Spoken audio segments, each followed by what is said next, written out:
संसद के मानसून सत्र का पहला दिन भारी हंगामे के साथ शुरू हुआ। सोमवार को लोकसभा राज्यसभा की कार्रवाई शुरू होते ही कांग्रेस समेत विपक्षी दलों ने कई अहम मुद्दों पर सरकार को घेरते हुए कार्य स्थगन प्रस्ताव यानी एडजर्नमेंट मोशन और नियम 267 के तहत नोटिस दिया।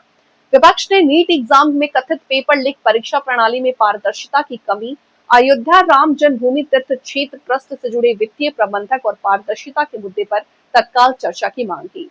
विपक्ष का कहना है कि इन गंभीर मामलों पर पहले चर्चा हो और सदन का अन्य कामकाज बाद में किया जाए।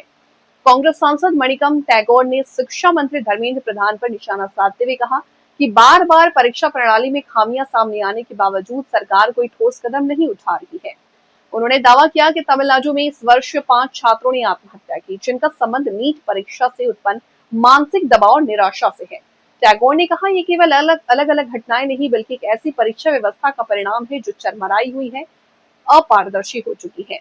कांग्रेस सांसद मनीष तिवारी ने लोकसभा में कार्य स्थगन प्रस्ताव देकर दलबल विरोधी कानून की वर्तमान व्यवस्था पर मांग की। उन्होंने प्रश्नकाल, शून्यकाल और अन्य निर्धारित कार्यों को स्थगित कर राजनीतिक दल बदल को रोकने वाले कानून में आवश्यक सुधारों पर बहस करने की अपील की।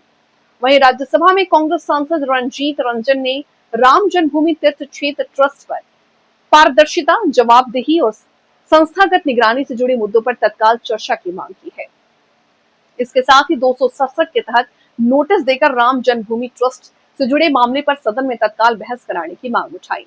अब सबकी निगाहें सरकार के रुख पर टिकी है। यदि विपक्षी अपनी मांगों पर अड़ा रहता है तो मानसून सत्र के पहले ही दिन संसद की कार्रवाई लगातार बाधित होने की संभावना बनी हुई है।